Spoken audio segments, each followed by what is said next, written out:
It's July the 6th, 2020, which is the first Monday after the lockdown was kind of lifted, in England anyway. And we're in London, and we've driven through the bustle and the traffic of London on a Monday morning to an unexpected place, a really unexpected place, the Hackney Marshes, which is over 300 acres of common ground. And it used to be used for grazing, and in the Second World War they used to bring unexploded bombs here and detonate them. And it's the home of Sunday League football with 88 football pitches, 88 full-size football pitches here, and 100 matches taking place every weekend.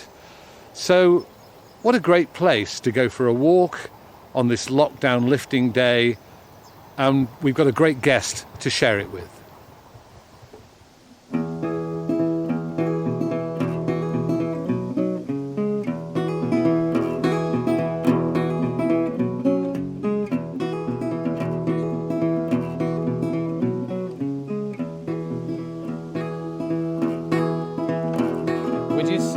Through the loamy earth for me, climb through the briar and bramble. I'll be your treasure.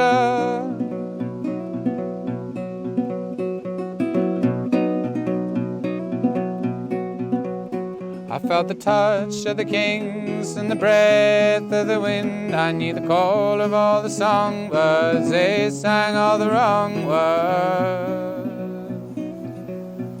I'm waiting for you. Johnny Flynn is an actor, a singer, a songwriter, a multi-instrumentalist, sickeningly talented, I have to say. Equally at home on the stage of the Globe Theatre playing Shakespeare, or the big screen in the latest adaptation of Jane Austen's Emma, or on the concert stage in venues large and small. And his music is both contemporary and reaches back into the English tradition. And he's coming here today to take us on a walk, to play us some of his songs, and to show us what he's been doing during the lockdown.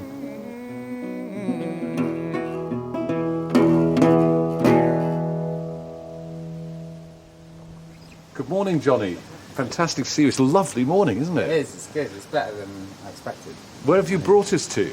So we're in the Waterworks Centre, which is there used to be a sort of pitch and putt golf course here, but it's in the Hackney Marshes by the River Lee, which is where I've basically been spending the lockdown.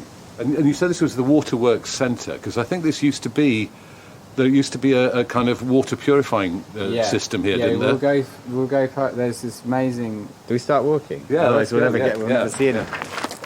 It's the old gravel pits that they used to filter the water through from the Lee. So all of London's drinking water used to come from the Lee. And there are these old filter beds that they've turned into reed beds for all these indigenous birds. I'm really pleased to see you brought your guitar as well, yeah. Which means you're going to sing for us, I hope. Yes. Oh, great. Fantastic. Yeah. I've been agonising about what to sing. It's a weird thing not having played much out live for a long time, so I've forgotten what my repertoire is. But that's quite good because I get to kind of rejig it and go, oh yeah, I've looked through the list. And it's like, oh, I haven't played that for 10 years, or what about this song as a cover? And me and my son have been learning new songs to play at the piano. He plays piano, so how has the lockdown been for you as a psychological experience? Yeah, it's been really bloody weird, isn't it? I mean, I can remember feeling things and thinking things early on and thinking, this is how it's going to be. And I'm so in a different place to where I was in imagining what it would feel like to be this side of months of lockdown. And, we didn't know how long we'd be stuck at home and all that. It's cool to be here because this is where I've come out as a sort of daily retreat from the intensity of being at home with 3 small kids. And have you really missed playing? Yeah, I've missed playing with an audience. I've missed relating to an audience. Yeah, and that's the thing that I'm really fearful about, because the other thing I do, the acting bit, that's been locked down as well, presumably. There's some filming stuff happening, but the bit that I love is theatre.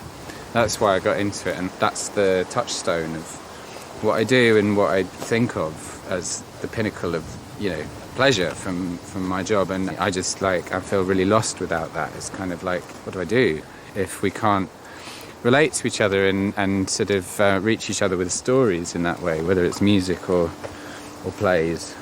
So I feel really, really depressed about it, to be honest. Could I help by being an audience for you here? Oh yes. If you were, able to sing for us, actually. Yeah. Natalie's here, the producer, and Jeremy, the filmmaker. We could kind of be an audience. You could be an audience, yeah. And you could play. Yeah, we'll do that. Okay.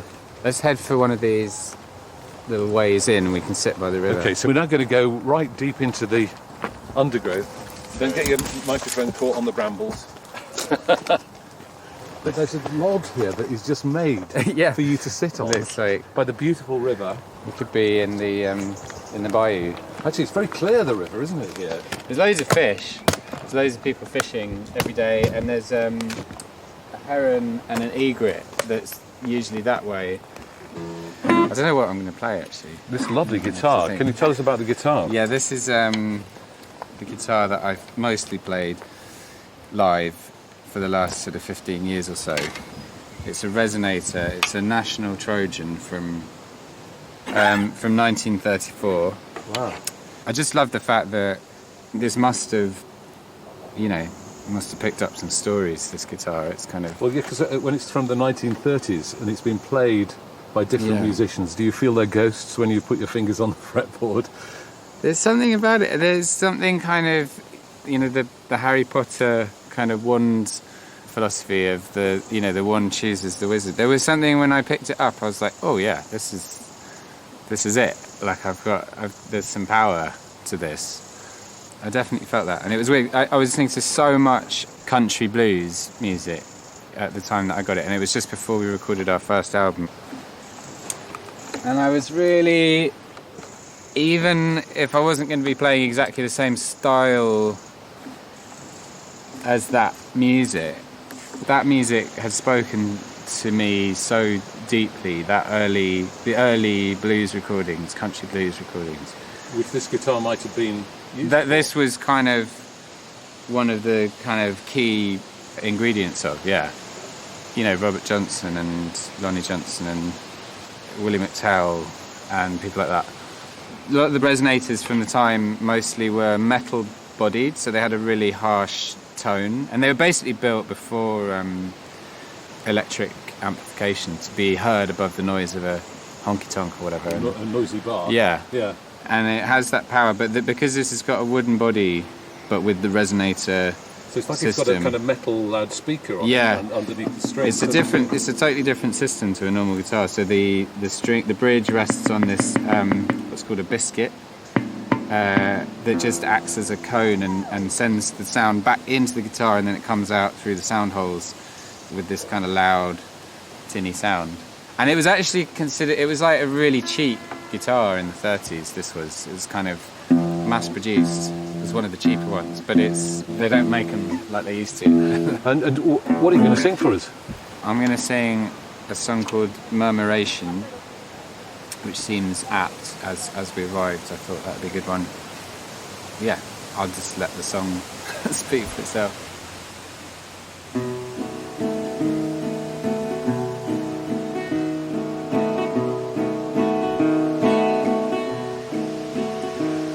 Oh, the grass is long in the valley, my love, and there we'll go to lie.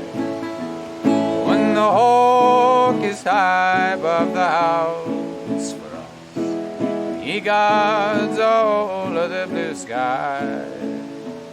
When winter comes and the nights are cold, I'll take your hand to hold. I dreamed I flew with the saints last night. I know them all by wing size, and up there it just doesn't count for naught whether you're clever or wise. everyone is talking at the very same time, I can still hear your voice, my dear. Genesius, the actor, and Agnes of Rome are two of the truest to fly. I know she's a stout heart, and know he had a full start. There's a promise of truth in his eye. It's a stout heart catches the rain. It's a stout heart that feels the pain. It's a stout heart that loves again. It's a stout heart, yeah, it's a stout heart. Everyone goes against the wind sometimes when the shipping forecast strong. Said we were landlocked and stuck to this soil. Guess they'd never heard of us winged throng. Let's gather us up to the heavens above, or we can always come back, my love. Yeah, we can always come back, my love.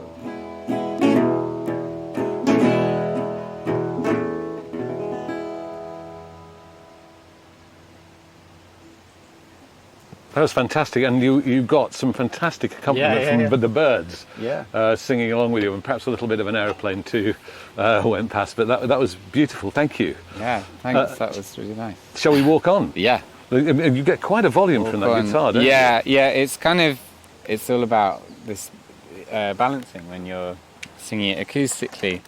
So it's good, you have to get a good honk on with your voice. Get a honk on. Yeah. So it's a well-known technical term. I like that.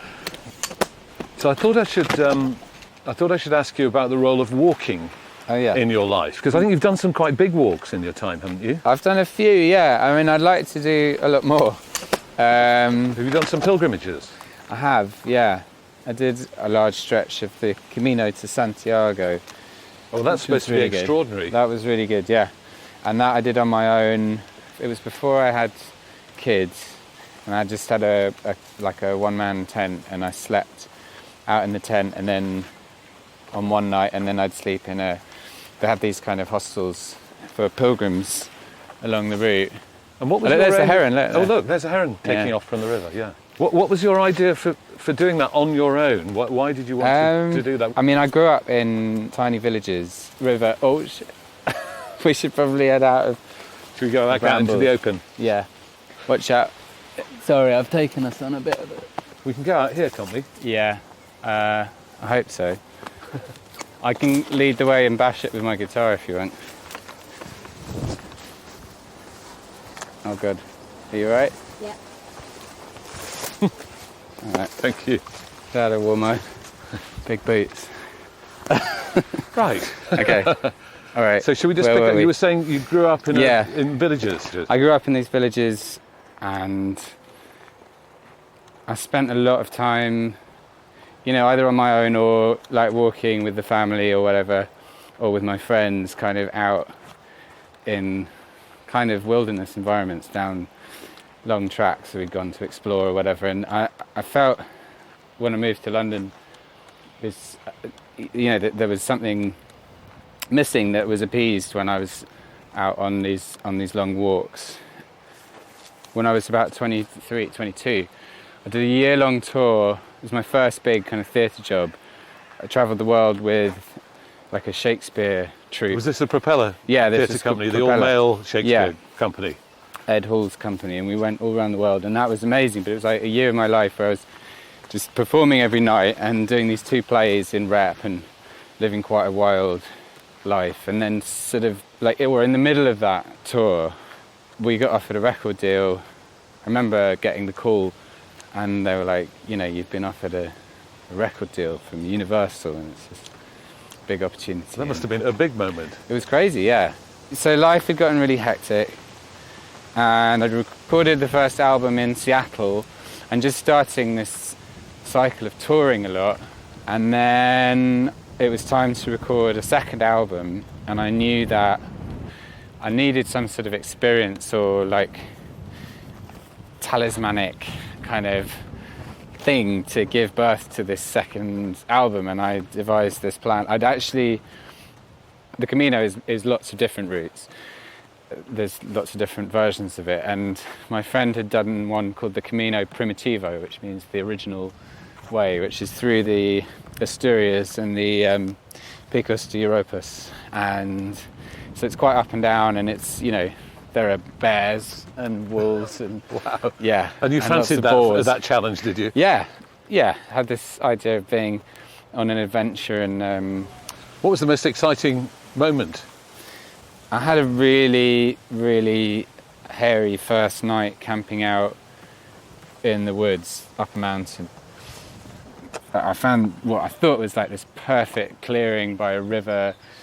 Was so pleased with myself. I pitched my tiny tent, cooked my beans on the stove, like was drinking a beer, thinking this is great, and went to bed, and then just heard a series of noises that I couldn't identify, and I hadn't really considered the you know, the more dangerous wildlife. Flora and fauna. Yeah, just thought, you know, it's Europe.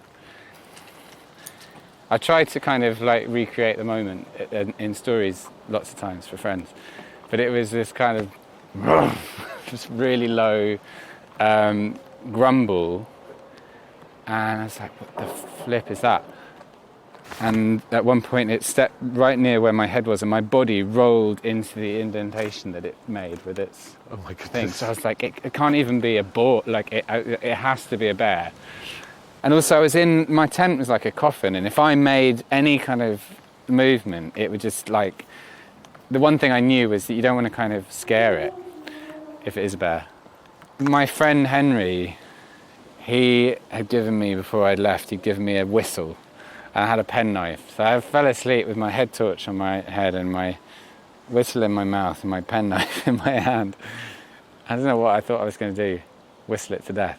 But it was this extraordinary thing. I woke up in the dawn of the morning light, and I can remember the smell of that spot by the river, and how it, as I'd fallen asleep, it had been so full of fear, and in the morning it was just so full of hope, and I was alive, and it, you know, it's so silly. Did you ever find out what the animal was? No, that's the great thing about it. It's like you know, in my mind it was the devil. You know, I really went to a really dark place. But the rest of the trip was just like I was walking on air.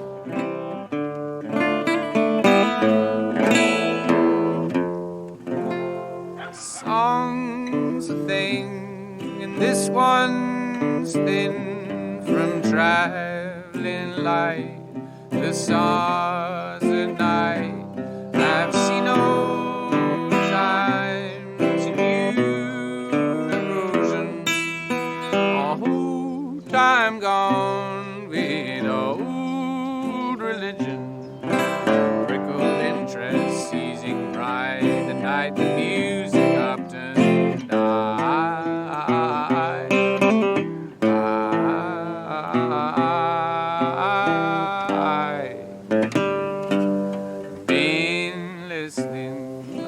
Night long, been listening all the day. Will I listen for the one you know? Will I listen? Will I pray? It's a coming all the night long. It's coming in the day. It's blowing through my stony ears, whistling this way.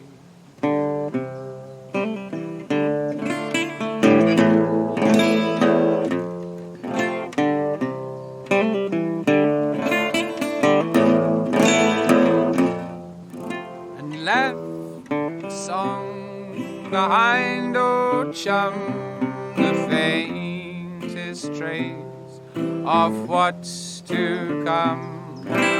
What's behind and what is near, vanished by a suckling ear.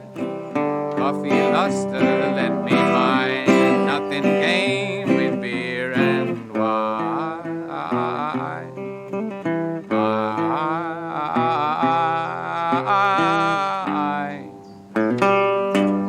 Been listening all the night long, been listening all the day. Will I listen for the one you know? Will I listen? Will I pray? It's coming all the night long, it's coming in the day. It's blowing through my stony ears, whistling this way.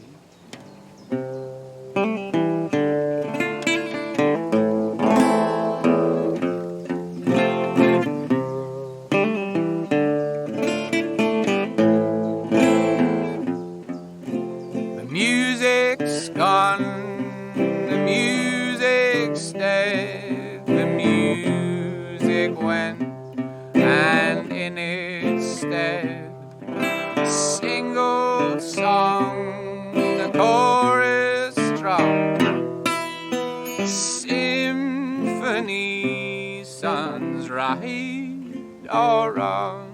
The band's rehearsing, the radio's off, the silence is everything. Oh, that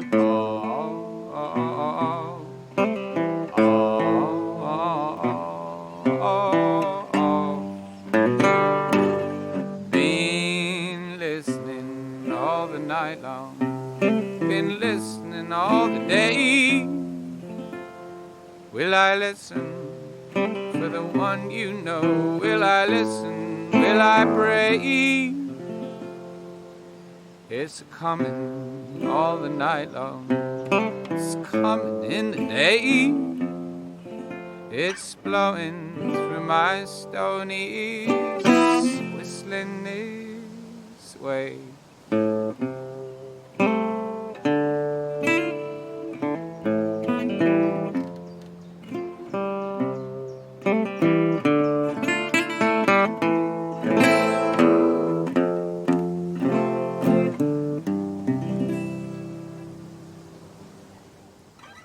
Listening's a really important skill, isn't it? I mean, obviously it's part of our armoury as people who make radio. We tend to listen in a different way when we're recording. Mm-hmm. Do you like listening? Do you like to be quiet? Yeah. In a word. For me, it's kind of everything. And I think that's what I learned on that trip, and that's what I wanted to imbue the record with. What I wanted to reflect was the act of listening and what it meant to me to find time in a busy life to just listen, as simple as that, really. I said to Sam Lee, it's great when we go on these walks because we have such great conversations when we're walking through nature, and he said, yeah, but if you just shut up, then you'll hear what's going on around you. Yeah. and around us now are the reed beds, aren't they?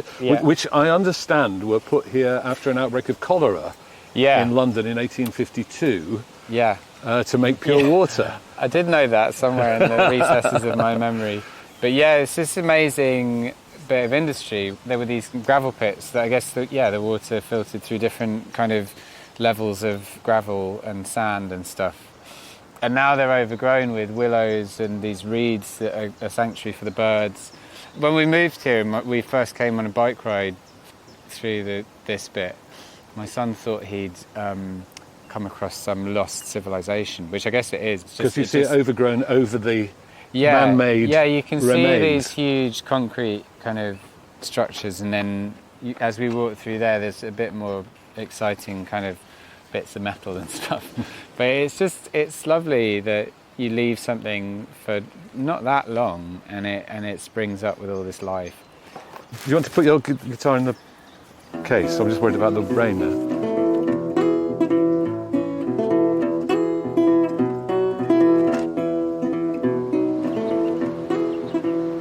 Around that time I got into reading the writing of Robert Macfarlane. Great favourite of this podcast, I have to say. We're Oh, really? great Yeah, fans. no, I know you're friends. When we thought about moving here, Rob and I had met, and it was this lovely thing of, I got a letter from him with his books. I was working at the Globe Theatre, and an ex-student of his, because he teaches at Cambridge, and a friend of mine who's an actor gave me his books. So my old teacher, Robert, wanted you to have these books. He wants you to know that he listens to your music when he's out walking. I was like, well, that's weird, because I read his books when I'm writing the music. So it was, chicken and egg type Extraordinary situation. connection, yeah.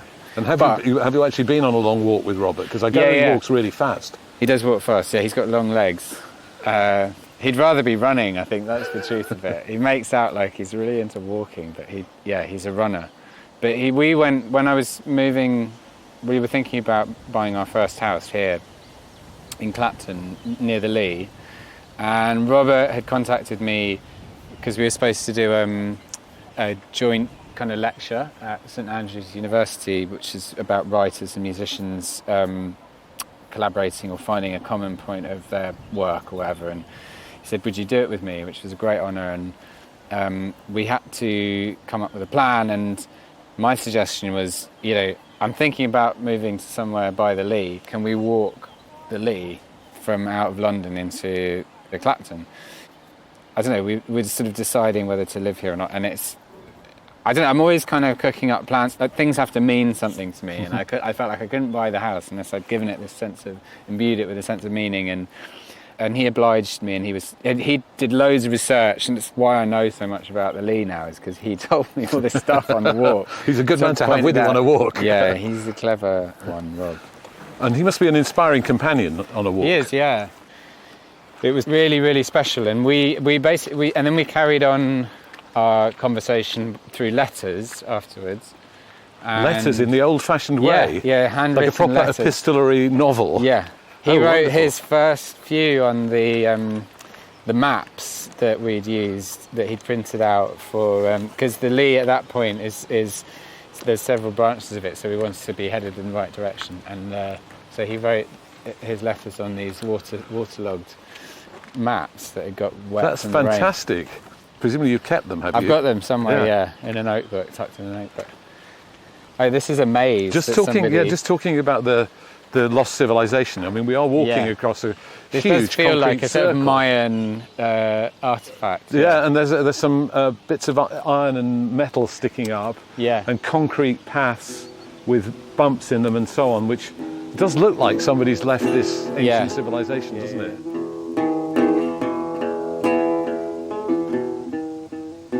Yeah, right here. So we're just coming out on the river now, aren't we? Yeah, so this is canal the other boats bit on of the board. Lee. This is it's still flowing very slowly, but it's the locked Lee. So It's quite a big river here, isn't it? With this is where we launch our inflatable canoe from. Right. Oh, look at that. What is going on there?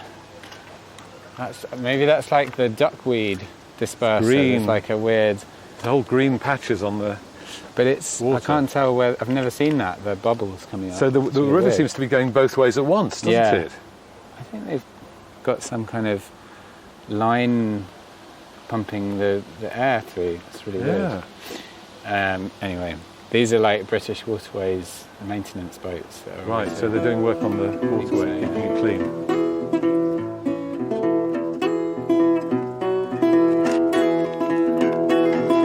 This is the calendar.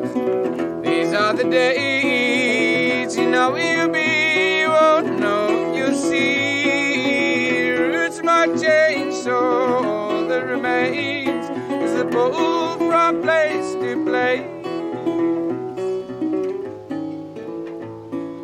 We left our homes in the spring sunshine. Things came alive when I knew they weren't mine. Falling in line didn't matter at all. We knew we'd go when we each heard the call.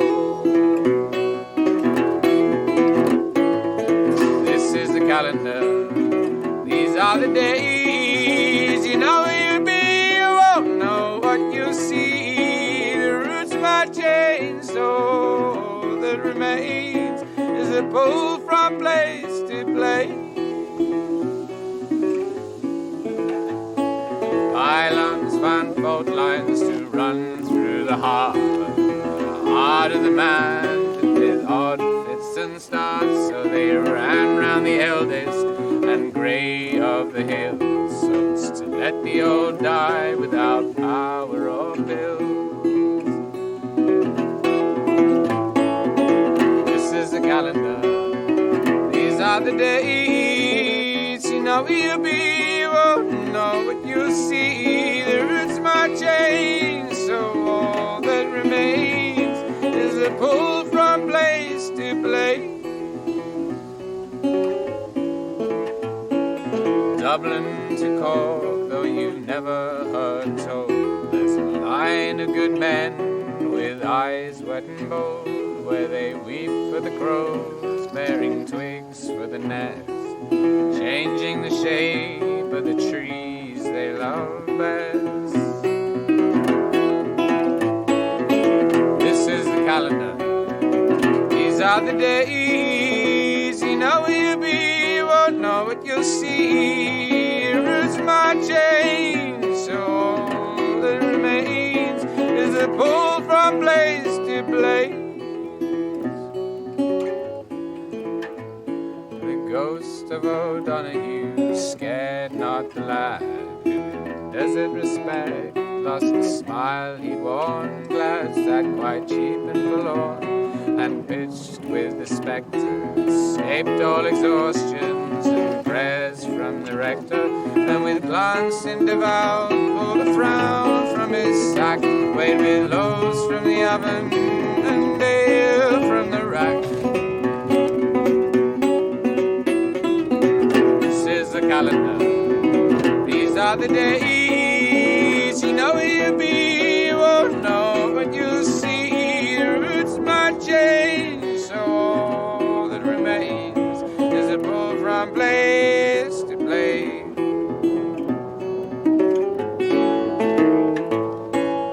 Oh, in the last days of my life, oh, I won't know whether to laugh or cry.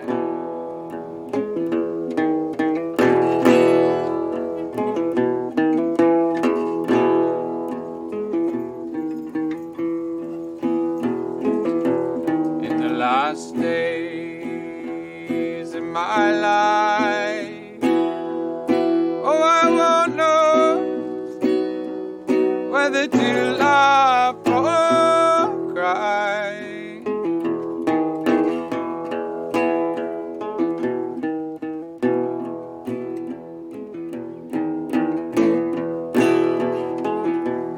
In the last days of my life, oh, I won't know whether to laugh or cry.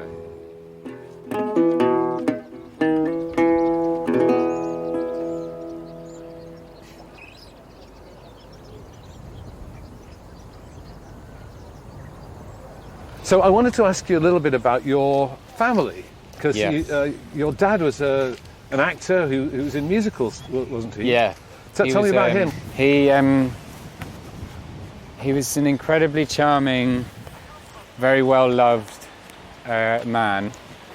He was a really good singer, had lived a really kind of unusual life, because he had been, as a boy, he was imprisoned by the Japanese in China in a prisoner of war camp in Shanghai, in the one next to J.G. Ballard.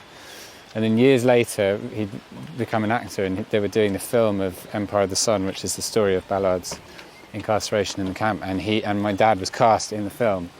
And he's only got a tiny part, but there's a bit where he has to give his character's name as a roll call as he's loaded onto a truck, and he gives his own father's name, and he was exactly the same age that his father was when he was really in the camp. So he's playing his dad in the film. That must have been very emotional for Very you. weird. Yeah. I think it was. I think it was a chance to kind of relive a lot of those memories, and he didn't speak about it very much. We knew a few stories about him being in the camp growing up. He was, proudly told us that fought over weevils in the rice that they found because they were the only source of protein and stuff. And did you go and watch him on stage? Yeah, his career was mainly as a stage actor. He'd come from the RSC and the old Vic company in the late 50s, early 60s. He was in John Gielgud's Othello at the old Vic, and was in the As You Like It with Vanessa Redgrave when she sort of broke out as Rosalind. He played Amiens, the musician, and wrote all the songs, I think. Anyway, so he had this kind of classical stage career, and then he'd done plays at the Royal Court in the 60s and stuff, which was a theatre that I kind of gravitated towards for its kind of political and new writing. And so I grew up with him as a bit of a hero, really. And what about singing? Yeah, he was always singing. He loved big band music, early jazz. I think something to do with his childhood, and then they'd stayed in China, the family, for a little bit after the war, and he was a boy chorister, although a different type of chorister to the one you might imagine. He was kind of like in street gangs, but then also singing in the cathedral choir. Angels with Dirty Faces. Yeah. But I'm hearing such echoes of you. Yeah. So, I mean, you went on to be a chorister, didn't you? Yeah, I did that. At Winchester? At Winchester, yeah. And what was that experience like for you? Because we've talked to Chris Wood, the folk musician, on this, about the experience of being a chorister, and he said to me, I did my best singing before I was 12. Yeah. Did you ever feel that? I felt I was given this, like, incredible musical education, and I'm really grateful for it, but I didn't like being at boarding school. I didn't like being sent away and having this regimen of, you do 2 hours choir practice a day, and you have to practice your instruments for... Because you play quite a few instruments, don't you? Yeah, well, that's what led me into it, really, because I started playing the violin at 6, and my violin teacher said to my mum, put him up for a music scholarship and he'll, get your fees paid and everything. And we had very little money, really. We were, it was a lovely childhood and everything, but we didn't have much. And my dad's career by this point had dried up, really. And anyway, we didn't have much money, and I got this scholarship. And for my mum, she thought that this was this kind of amazing opportunity, and it was, but it was also really tough. And I think tough in the sense of being away from home. Yeah. There was a lack of warmth. There was a lot of bullying from boys and teachers, and I think I was quite sensitive. I am a very sensitive person. And I think around music as well, there was a coldness. I couldn't understand why. Like, around my dad was very sceptical about me going off to school. Felt like he didn't really want me to go. When you were listening to music in his car, it would be like him singing Johnny Mercer songs at the top of his lungs, and you'd be singing along and you were just laughing. And then I went to this school where I found the music really beautiful, but mostly it was incredibly cold, and like the religious context I found overbearing. And I still really love the music. I still listen to a lot of that music, Well, the sort of Stanford... Yes, howls. I was literally thinking, I was going to say Stanford. English choral music. It's really, really beautiful. But I don't think anyone knows that, like, what is behind the production of some of that is quite a fairly brutal regime, Yeah. So did things change when you went to Bedales, which has got a reputation as being much more of a relaxed, artistic... We go right here. School. So I then went to Bedales, which, although it was a boarding school, I was, going through puberty at that point. I'd kind of like gotten used to the idea of living away from home, and Bedales was a school based on an ethos. So basically, you sort of decide your own path, really, and that really suited me. And was that where your musical journey began? Was that where you started to think about what kind of music you wanted to make? Yeah, definitely. And you said about Chris Wood saying he did all his best singing before the age of 12. I felt like I had to spend the rest of my life trying to undo the classical kind of technique that I'd learned, because I basically discovered Bob Dylan. How did you discover Bob Dylan? Well, my mum was also a good singer and had sung in a kind of folk band in the 70s and stuff. I'd inherited her old songbook where she'd written down every song that she'd learned, and I think I found a version of Blowing in the Wind. I didn't know who Bob Dylan was, I didn't know what he looked like, didn't know how the song was supposed to sound, but there was the chords and I think the top line of the music, and I could read music, and I learned that song just in that way. You know, it seemed like a lullaby or a children's song or something, but it was obviously, the words are haunting and powerful. And then I found a copy of the Freewheeling Bob Dylan album on a CD at a school, like bring and buy sale or jumble sale at my old primary school where I'd been in Stockbridge near Winchester, and heard his voice for the first time. And there's a picture of him on the front of the album, but I couldn't believe that this young face was producing the sound. That he sounded like an old wizened old man, you know. And sorry, I have to interrupt. This is the wildflower meadow where there's like meadowsweet and stuff. So this is where we were foraging yesterday. I was going to say we could. There's a huge cloud of birds just landed over there as well. Yeah, so tons of birds. Anyway, I think we should just go straight up onto the top path there. Oh yeah, look. Look at them.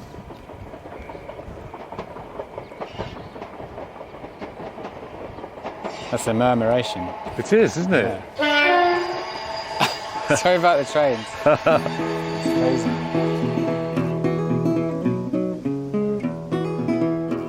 I want to talk to you about Detectorists. Oh, yeah. Because in a way that was how I first connected with your music, because I think it is perhaps the greatest TV comedy of recent times, with Mackenzie Crook and Toby Jones and their metal detectors.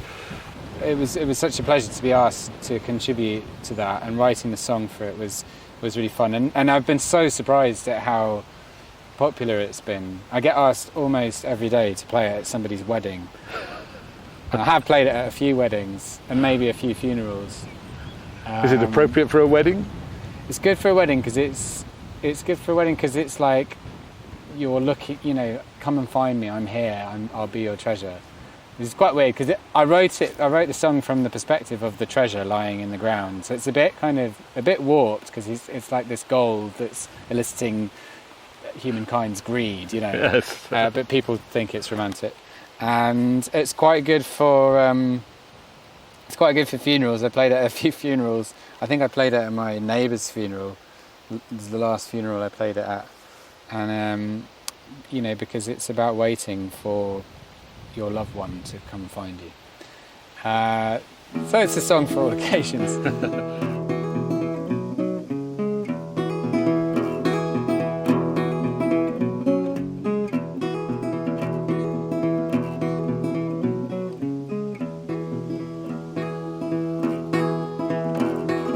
Search through the loamy earth for me, climb through the briar and bramble. I'll be your treasure.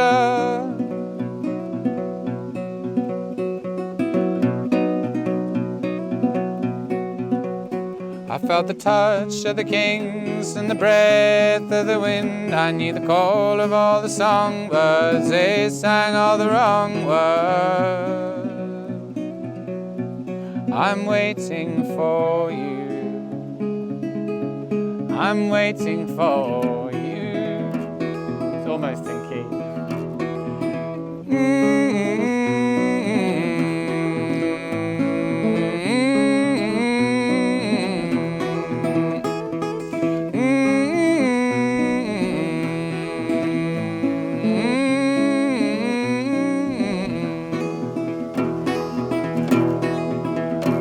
Would you swim through the briny sea for me? Crawl along the ocean's floor. I'll be your treasure.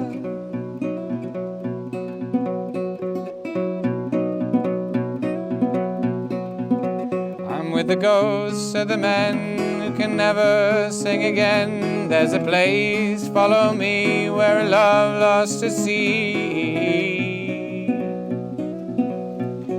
is waiting for you, is waiting for you.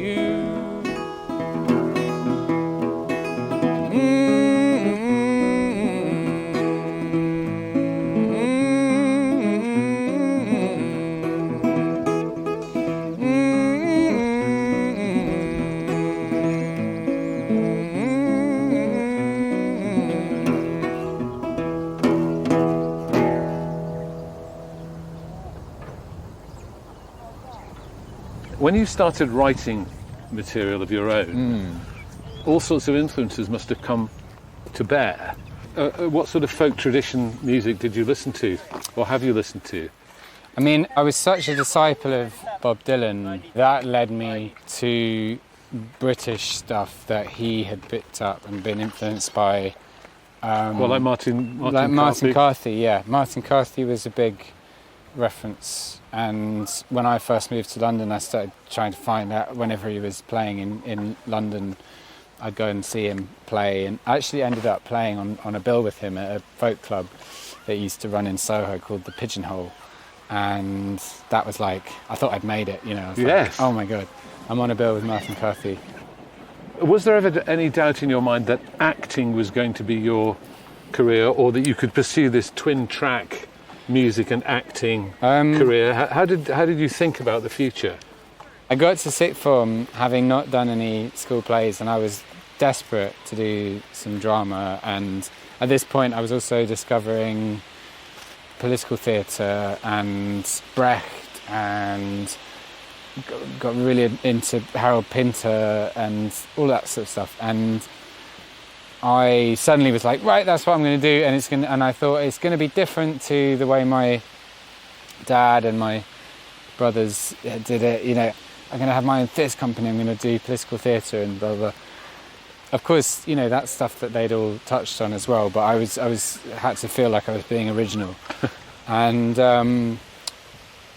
so I went for drama school and didn't get in the first year, and so I had this kind of enforced gap year, which was quite good because my dad died that year, and then I went travelling.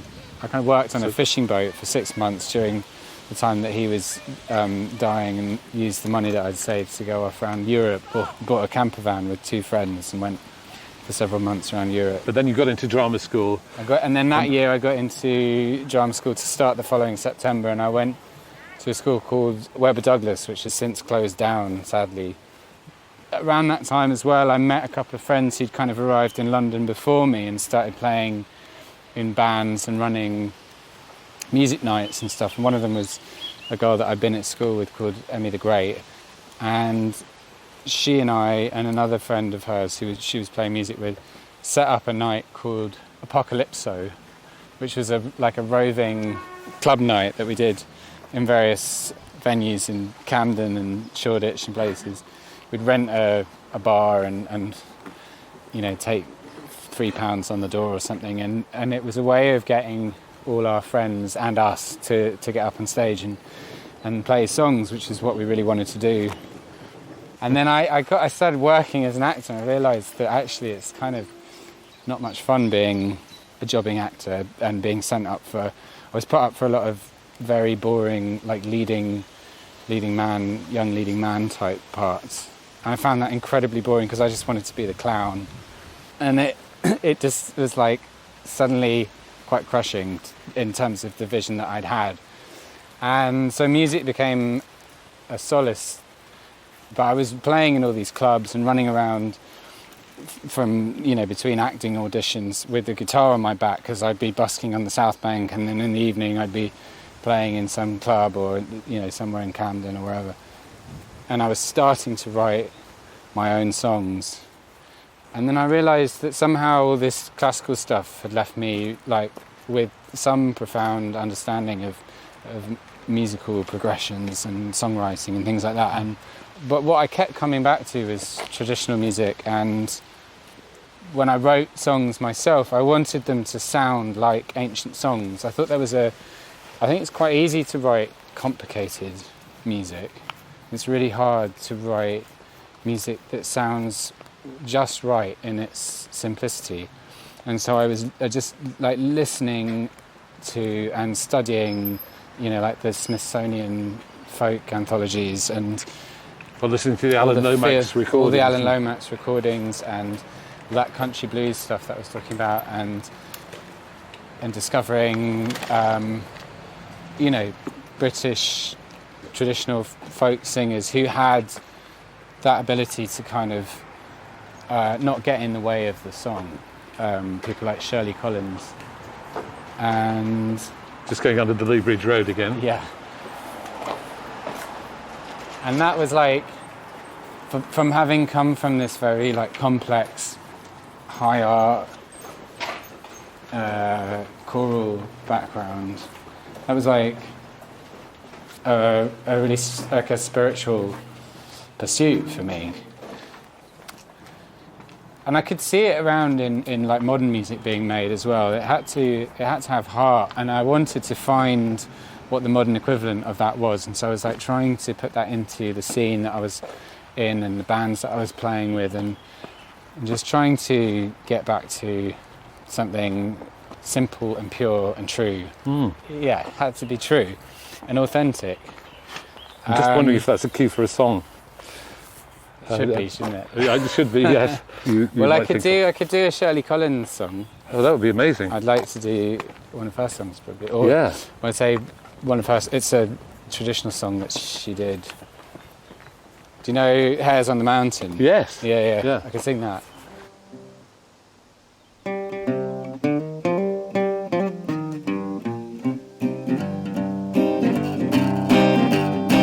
Oh, Sally, my dear, I wish I could wed you. Oh, Sally, my dear, I wish I could wed you. She smiled and replied, then you'd say I'd misled you.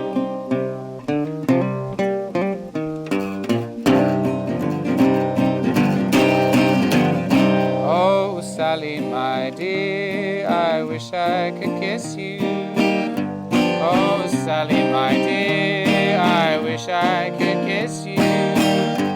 She smiled and replied, then you'd say I'd missed you.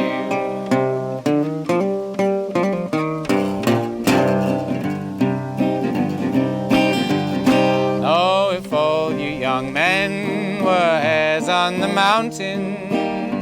Oh, if all you young men were hares on the mountain. How many young girls would take guns and go hunting?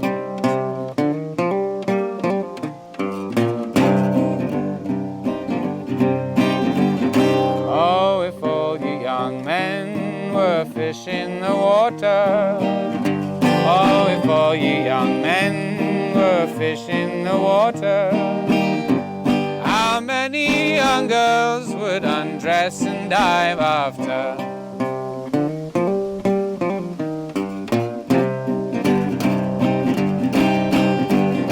Oh, if all you young men were blackbirds and thrushes. Oh, if all you young men were blackbirds and thrushes. How many young girls would go beating the bushes?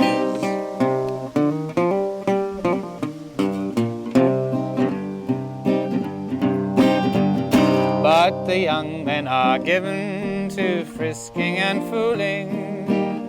Oh, the young men are given to frisking and fooling. I'll leave them alone and attend to my schooling.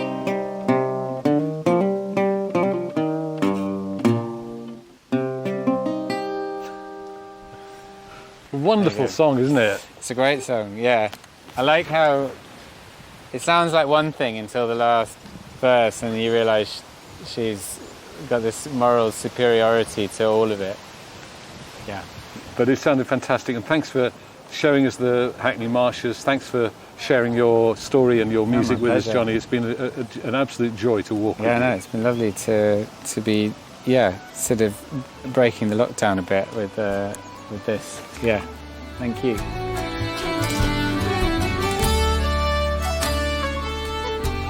Johnny Flynn on the Hackney Marshes. Well, I do hope you've enjoyed this episode, and if you have, maybe you could become a patron of Folk on Foot. We rely entirely on our listeners' contributions to keep us going. So if you want to support us by making a small monthly contribution, then just go to folkonfoot.com and click on the Support Us button. There are some great rewards, and you can choose which level you want to support us at.